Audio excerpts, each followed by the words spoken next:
Welcome to the truth debate. నేను Naveen. Pastor పగడాల ప్రవీణ్ మృతి కేసుకు సంబంధించి లోతైన దర్యాప్తు జరుగుతూ ఉంది. ఇప్పటికే ఆయన బయలుదేరిన దగ్గర నుంచి, ఇంటి వద్ద బయలుదేరిన దగ్గర నుంచి మొత్తంగా అసలు ఏం జరిగింది అనే దానికి సంబంధించి పూర్తి స్థాయిలో 300కు పైగా సీసీ కెమెరాలను ఇప్పటికే పరిశీలించామని పోలీసు అధికారులు చెప్తున్నారు. ఇంకా పరిశీలిస్తూనే ఉన్నారు. ఇంకా లోతైన దర్యాప్తు చేస్తామంటూ పోలీసులు ఇప్పటికే ప్రకటించారు.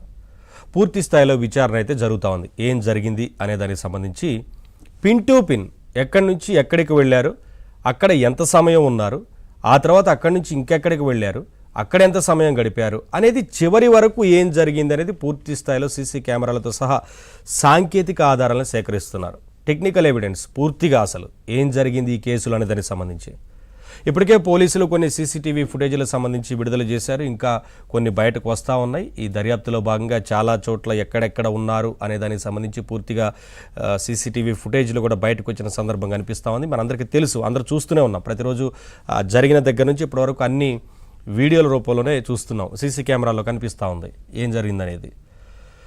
ఇక ఆ తర్వాత ఈ ఘటన జరిగిన తర్వాత పెద్ద ఎత్తున అంటే పోలీస్ అధికారులు ఆల్రెడీ ఒక స్టేట్మెంట్ ఇచ్చారు. ఎట్టి పరిస్థితుల్లో కేసును ఎవరు కూడా తప్పుదో పట్టించొద్దు, ఎవరికి వారు విచారణలు పేరుతోని చేయొద్దు. కేసు విచారణలో ఉంది కాబట్టి దాన్ని ఆధారంగా చేసుకొని, సీసీ కెమెరాల ఆధారంగా చేసుకొని సాంకేతిక ఆధారాలను సేకరిస్తూ పూర్తి స్థాయిలో కేసుని విచారణ చేస్తున్నప్పుడు ఎవ్వరూ కూడా రెచ్చగొట్టే వ్యాఖ్యలు చేయొద్దు అంటూ మాట్లాడారు. ఇప్పటికే మత విద్వేషాలు రెచ్చగొట్టేలాగా ఎవ్వరూ వ్యవహరించొద్దని చాలా క్లియర్గా ప్రభుత్వం స్పష్టం చేస్తూ ఉంది. పోలీసు అధికారులు చెప్తున్నారు. ఎందుకంటే ఇది దానికి సంబంధించిన కేసు కాదు, ఆ ఘటన కాదు అనేది చాలా క్లియర్గా కనిపిస్తున్నప్పటికీ కొంతమంది కావాలనే మత విద్వేషాలు రెచ్చగొట్టే రకంగా వ్యవహరిస్తున్నారు. రోడ్ల మీదకి వచ్చి మాట్లాడుతున్నారు, ఇష్టారీతిన మాట్లాడుతున్నారు, ఎక్కడంటే అక్కడ యూట్యూబ్ ఛానల్స్లో మాట్లాడుతున్నారు. కానీ ఎవరు కూడా మత విద్వేషాలు రెచ్చగొట్టొద్దు, కేసు తమ పని తామని చేసుకోనివ్వండి అంటూ పోలీసులు ఇప్పటికే ప్రకటన చేశారు. అనుకున్నట్లుగానే చిక్కుముళ్ళు వీడుతూ ఉన్నాయి. ఈ కేసు సంబంధించి ఏం జరిగిందనేది ఇప్పటికే చాలా ఆధారాలను కూడా పోలీసులు సేకరించారు. ఒకసారి ఈ ఘటన జరిగిన అంటే ఆ ప్రాంతం వరకు బయలుదేరిన దగ్గర నుంచి 300 కెమెరాలని పరిశీలించామంటూ పోలీసులు చెప్పడం, కేసుని ఆధారాలు సేకరిస్తున్నామంటూ చెప్తున్నారు కదా. క్రమంలో విచారణ చేస్తున్న క్రమంలో ఏమేం జరిగింది, ఏం జరుగుతూ ఉంది అంటే అసలు ఎక్కడ ఎవరితోని మాట్లాడారు లాంటి కొన్ని వీడియోస్ కూడా వచ్చాయి. మాట్లాడడం అంటే ఆల్రెడీ అక్కడ ఎస్ఐ ఎవరైతే కింద పడిన తర్వాత అక్కడ ఎస్ఐ పక్కకు తీసుకువెళ్ళడం కావచ్చు, ఆ తర్వాత మాట్లాడటం కావచ్చు, రెస్ట్ తీసుకోమని చెప్పడం కావచ్చు, ట్రాఫిక్ ఎస్ఐ, అలాగే మధ్యలో ఎదురైన ఇవన్నీ కూడా ఉన్నాయి. వీటన్నిటికి సంబంధించి ఎవరెవరు ఏం మాట్లాడారో ఒకసారి చూసి ఈ విషయానికి సంబంధించి డిస్కస్ చేద్దాం పూర్తిగా. రెండు తెలుగు రాష్ట్రాల్లో సంచలనం కలిగించిన పాస్టర్ ప్రవీణ్ మరణం సంబంధించి పోలీసులు దర్యాప్తును వేగవంతం చేశారు. అయితే ప్రధానంగా ఆయన హైదరాబాద్ నుంచి బయలుదేరినప్పటికీ కూడా విజయవాడలో బెంచ్ సర్కిల్ దాటుకొని ప్రభుత్వ ఆసుపత్రి జంక్షన్ నుంచి రావర్పాడు జంక్షన్కి వచ్చే మధ్యలో ఆయన పడిపోవడం జరిగిందని చెప్తున్నారు. ఆ సమయంలో అక్కడ రావర్పాడు జంక్షన్లో విధుల్లో ఉన్న ఎస్ఐ సుబ్బారావు గారు, అదేవిధంగా అక్కడ ఉన్న ఆటో డ్రైవర్లు ఆయన సపరేలు చేసి పోలీస్ అవుట్ పోస్ట్లో కూర్చోబెట్టడం పాటు తర్వాత అక్కడ ఉన్న గార్డెన్లో కూడా తీసుకెళ్లి ఆయనకి విశ్రాంతి కల్పించినట్టు కూడా చెప్తా ఉన్నారు. అయితే అసలు ఆ రోజు ఏం జరిగింది అనే అంశాలపై ఆ రోజు ఆయనకి సేవలు అందించిన సుబ్బారావు గారు, ఎస్ఐ సుబ్బారావు గారు మనతో పాటు ఉన్నారు. సార్ చెప్పండి, ఆ రోజు అక్కడ పడిపోయినట్టు మీకు ఎలా సమాచారం ఉంది, ఏం చేశారు? అంటే మా పాయింట్కి 200 మీటర్స్లో ఉందండి, దగ్గరలోనే మాకు కనిపిస్తుంది. యాక్సిడెంట్ అయిన తర్వాత సెల్ఫ్ యాక్సిడెంట్ అతను పడిపోయాడండి. పబ్లిక్ లేపి పక్కన కూర్చోబెట్టారండి. 5:20 అవుతుంది. ఆ సమయాన్ని వెళ్ళి అతన్ని దెబ్బలు తగిలిని అడిగానండి. దెబ్బలు తగిలితే హాస్పిటల్ పంపిద్దామని. నాకేం తగలేదన్నాడండి. బాబు రా బాబు, ఇక్కడైతే ప్రమాదంగా ఉంటే రా అండి. పార్క్ దగ్గర వచ్చాడు సార్. పార్క్లో కూర్చోబెట్టాను సార్. అతని పరిస్థితి చూసేటప్పటికి మగతగాను నీరసంగా ఉన్నాడు సార్. ఈ రెండు నువ్వు కొంచెం రెస్ట్ తీసుకున్నట్టు రిలాక్స్ అవ్వచ్చు, ఆ తర్వాత వెళ్ళిపోవచ్చు అని కూర్చోబెట్టాను సార్. ఆ కూర్చుండడం అలా ఉంటూ అలా కునిపాటులో పడిపోయి అతను దాదాపు 8 గంటల దాకా అట్లా ఉన్నాడు సార్. 8 గంటలు మేము డ్యూటీ దిగే టైంలో అతన్ని లేపాం సార్. లేపి వాటర్ ఇచ్చాం సార్. వాటర్ ఇస్తే వాటర్ తాగి మొహం కడుక్కున్నాడు సార్. బాబు రా టీ తాగుతుంది, నీరసం తగ్గుద్దంటే టీ వాటర్ దగ్గర తీసుకెళ్ళాను. టీ ఇప్పించాను. టీ కొద్దిగా తాగి వద్దన్నాడు సార్. ఆ తర్వాత వెళ్ళిపోతాను అన్నాడు సార్. ఎక్కడికి వెళ్ళాలంటే రాజమండ్రి వెళ్ళాలన్నా. రాజమండ్రి అంటే మరి దీనికి లైట్ లేదు, ప్రమాదం కదా అంటే ఇప్పటికీ ఎక్కడన్నా బాగు చేయించుకో అని మా వాడిని అతను పిలిచి బాబు దీనికి ఏదైనా కట్టరా బాబు, ఇది ఊడింది తప్ప లైట్ వెలుగుతుంది, బాగానే వెలుగుతుంది, ఊడిపోయింది కట్టరా అంటే అతను దారం తీసుకెళ్ళి కట్టాడు. ఆగల. సరే అది కాదు తమ్ముడు, ఏదైనా వైర్ ముక్కని తీసుకొస్తాను, ఏదో తీసుకురారంటే అతను ఆ వాటర్ దగ్గరికి వెళ్ళాను, నేను బాక్స్ దగ్గరికి వెళ్ళాను. ఈ లోపల అతను స్టార్ట్ చేసుకుని ఇమీడియట్గా వెళ్ళిపోయాడు సార్. మీరు అతను నీరసంగా ఉన్నారు, కొంచెం ఇబ్బందిగా ఉన్నారని చెప్పినప్పుడు కూడా అతను వెళ్ళిపోయాడు.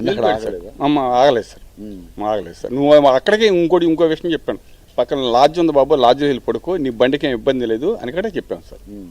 ఇప్పుడు 5:05 అప్పుడు యాక్సిడెంట్ జరిగింది సార్. 8 గంటల వరకు అంటే గార్డెన్లోనే ఉన్నారు, అంతసేపు గార్డెన్లోనే ఉన్నాడు, గార్డెన్లో అంతసేపు పడుకునే ఉన్నాడు సార్. హెల్మెట్ పడుకున్న సోమవారం నాడు నేను మధ్యాహ్నం డ్యూటీలో ఉండగా 24వ తారీఖున 3:59కి నాకు కాల్ వచ్చింది, యాక్సిడెంట్ ఫోన్.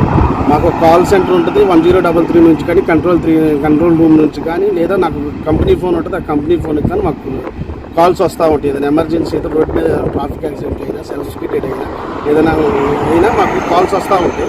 వచ్చినప్పుడు నాకు కాల్ రాగానే నేను ఏం చేశానంటే, మేము ముగ్గురు ఉంటాం, నా కింద అసిస్టెంట్ ఉంటాడు, డ్రైవర్ ఉంటాడు, నేను ఈఎంటీ టెక్నీషియన్, ఎమర్జెన్సీ టెక్నీషియన్. మేము లైన్లో ఎవరు పడ్డారో చూద్దామని ఫాస్ట్కి వెళ్ళే టయానికి మాకన్నా ముందలే లైన్ గేట్ మ్యాన్ అక్కడ టోల్ గేట్ దగ్గర గేట్ మ్యాన్ ఉంటాడు. ఆ గేట్ మ్యాన్ మాకన్నా ముందలే వెళ్ళి చూసి మేము వెళ్ళేసరికి ఆ గేట్ మ్యాన్ లేపటం జరిగింది.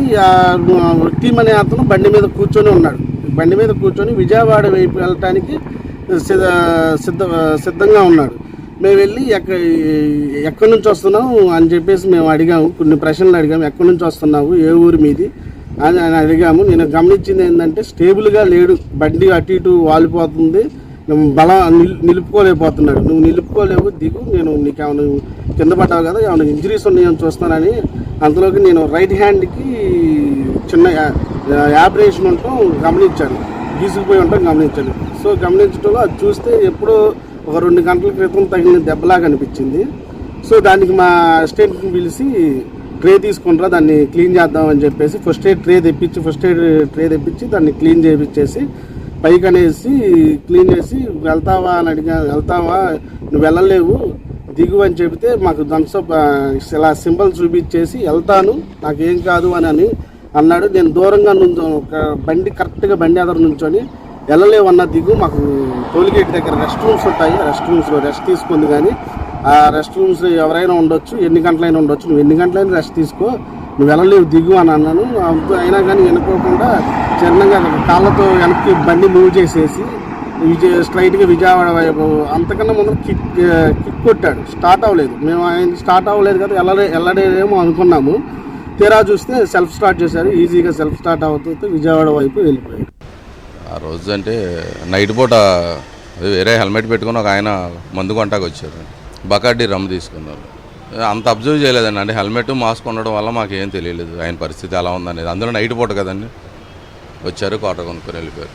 ఫోన్పే చేశారండి, 350 రూపాయలు క్వార్టర్ అండి, క్వార్టర్ పట్టు. తర్వాత తెలిసిందండి, అంటే వీడియోలో చూసి ఇక్కడ కొన్నది అని తెలిసింది తప్ప ఆయనని మాకు ఐడెంటిఫికేషన్ ఉండదండి. ఆ పర్సన్ ఆయన మా దగ్గరికి వచ్చాడా లేదనేది మాకు ఐడెంటిఫికేషన్ అవుతుంది, ఆయన ఎవరనేది మాకు అవ్వదండి. మొత్తంగా ఈ కేసు సంబంధించి ఇప్పటికే పోలీసులు అయితే లోతైన దర్యాప్తు అయితే కొనసాగుతూ ఉంది, దర్యాప్తు చేస్తున్నారు, సీసీ కెమెరాలను పరిశీలిస్తూ ఉన్నారు. ఇందులో ఏం జరిగిందనేది ఖచ్చితంగా పిన్ టు పిన్ మొత్తంగా అయితే సీసీ కెమెరాల ద్వారా ఆధారాలను సాంకేతికంగా సేకరించినట్లు తెలుస్తూ ఉంది. అలాగే ఏంటి ఈ కేసుకు సంబంధించి ఎవరు కూడా రెచ్చగొట్టేలా మాట్లాడొద్దు అని చెప్పినప్పటికీ కొంతమంది కావాలనే మత విద్వేషాలు రెచ్చగొట్టేలాగా మాట్లాడుతున్నారు. ఖచ్చితంగా కఠిన చర్యలు తీసుకుంటామంటూ పోలీసులు చెప్తా ఉన్నారు. ఎవ్వరు కూడా మత విద్వేషాలు రెచ్చగొట్టేలాగా మాట్లాడొద్దని ప్రకటిస్తూ ఉన్నారు. ఎవరైనా సరే కేసు దర్యాప్తు జరుగుతున్నప్పుడు దాని గురించి అంటే ఆధారాలు ఉంటే ఇవ్వాలి తప్ప, ఆధారాలు లేకుండా కావాలనే మత విద్వేషాలు రెచ్చగొట్టేలాగా మాట్లాడితే ఖచ్చితంగా నోటీసులు ఇస్తాం, చర్యలు ఉంటాయని కూడా పోలీసులు